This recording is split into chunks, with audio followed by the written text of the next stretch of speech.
ప్రవక్త ముహమ్మద్ సల్లల్లాహు అలైహి వసల్లం నడిచేటువంటి దారిలో ముళ్ళు పెట్టారు. ఆయన తలపై కసువులు వేశారు. ఆయన నమాజు స్థితిలో సజ్జా స్థితిలో ఉన్నప్పుడు ఒంటె ప్రేగుల్ని తీసుకొచ్చి ఆయన మెడపై వేశారు.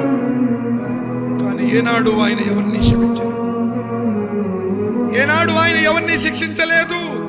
తన స్వీయ కారణాలకు ప్రతిరోజు ఆయన తలపైన కసువు పూసేది.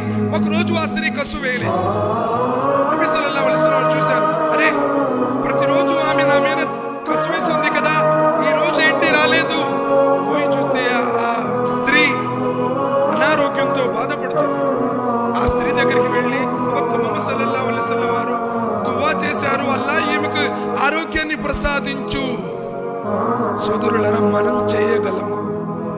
ఈరోజు ఎవరైనా చిన్న మాట అంటే దానికోసం 4-5 మాటలు అనడానికి సిద్ధపడేటువంటి మనం, కానీ లోకానికి ఆయన సహనాన్ని ప్రసాదించారు.